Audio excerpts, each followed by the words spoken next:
Hey, welcome back.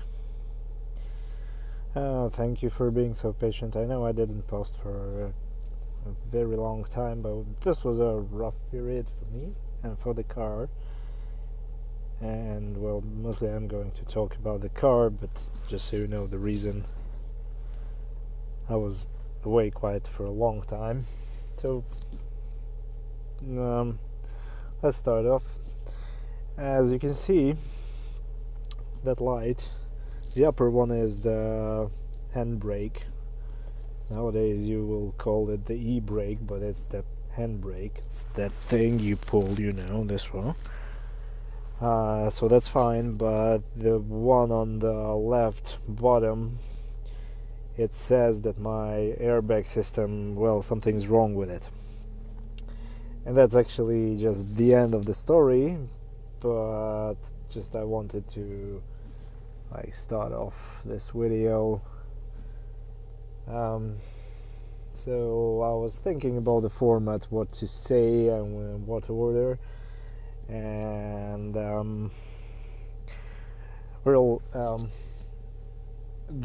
last half a year, I think I would lie if I would say I did not consider getting rid of this car, and there were a few reasons for that. Everything started off when we came back from our vacation in a quite hot place.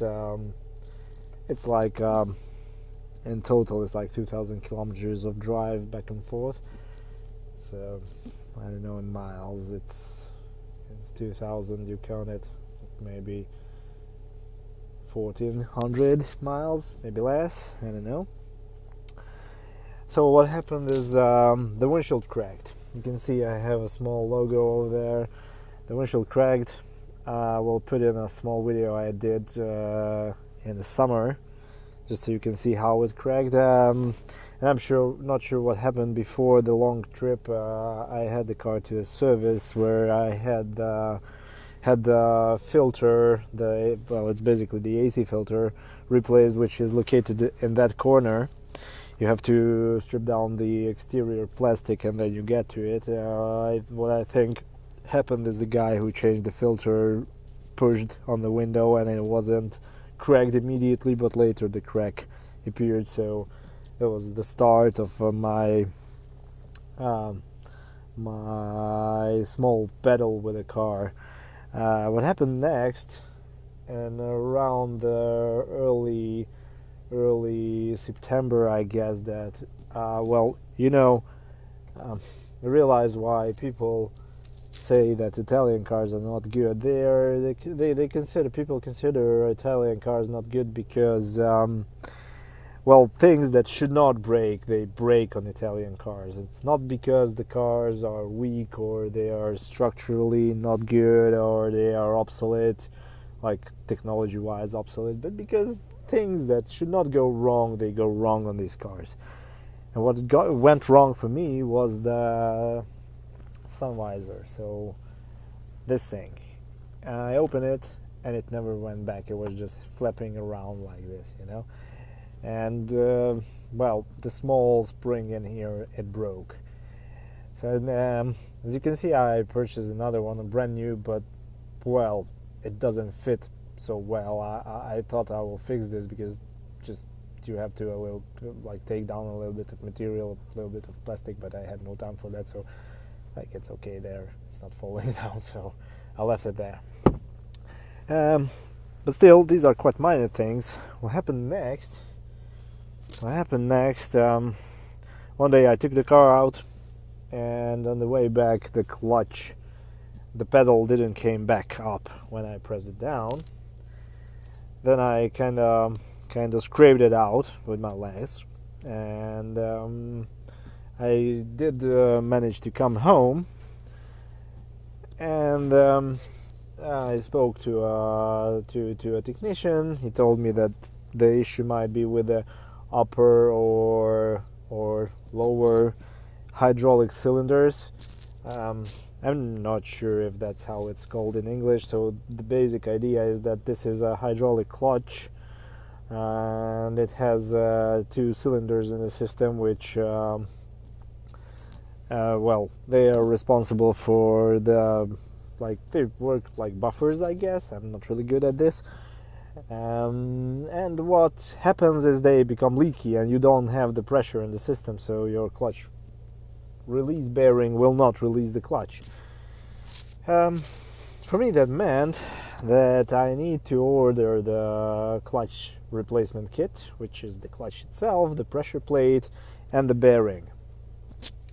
And I decided that because of that, I will do a bunch of other things on the car. So I order the things, and because I order my parts from a shop which gives me significant, well, they sell it for a very good price for me. I had to wait almost a month just for the parts, which meant I didn't have a car for a month, right? Then when the parts arrived, I took it to the mechanic I'm working with, and well, what happened is when I turned on the car, just the day I was going to visit the mechanic, this light came up, and I was fine with it because I had issues with a contact under my seat, the driver's seat, with the airbag connector, and I had one electrician fix it for me. It was he just took apart the contact and put it together again, just sprayed a little bit contact cleaner on it, and it was fixed. And well, the biggest thing is that you have to delete the code from the computer. I don't have an OBD reader, and well, he did this all, and it was fixed. So I was thinking when I saw that light that alright, no issues, I'll just delete the code again, it will be fine. But well, when the car was at my mechanic, he called me and he says, like, I cannot delete the code because it's not just a contact issue, it's your airbag control unit, like it has a separate ECU. It failed. And he told me as well that these units fail pretty often after, like, for this age. This is good because those ECUs have a 10-year service period, and my car is now more than 16 years old, so it's kind of okay. Now, the trouble is that these ECUs come for quite a high price new, and the replacements, like if you can get some replacements in the junkyard, and they might not work as good as you would want them. Another solution is there are some guys in my town that can actually take apart the unit and fix it, but that's, again, I need time. I need to give away my car and just leave it there, which I would not like to do because I need the car. That's why I have it. And well, basically that's it. Yeah, and one more thing. If you just take a look, I turn this on. Yeah, not that, but this one. Another light comes on. You see, well, that means that I have one light bulb dead, and that is the light bulb for the back license plate, the left one. That's what I'm going to replace now. Actually, it drives now pretty well because the clutch was bad since I bought the car. I knew that it's not okay. It was really hard. To press down was heavy. And I talked to people on in a Facebook group, and they said, like, yeah, the 156 clutch is pretty heavy, but like, it's normal. So I didn't know if it's normal or not. I never drove another 156. But then it died, and yeah, I realized that might have been because of the bad. Yeah, I didn't tell you what was in the end the issue with my clutch. The issue was with the release bearing, which is hydraulic, of course, as well, and it was leaky, so there was no pressure in the system. So after the replacement, it became really, really nice to use the clutch, and the shifter is fine. So I'm happy with that. But as you can see, it's not over, and I have the feeling that every time I fix something breaks again.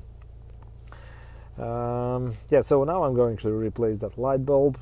I just you know, the stress.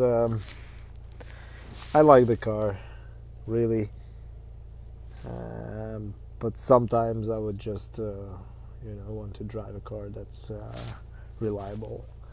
Of course, I know you have to pay more than because then you just buy a new car, but I don't want to be too much worried about my car, so for now this is the perfect solution for me. And well, in the end of the day, this is an Alpha. It looks good, it drives good.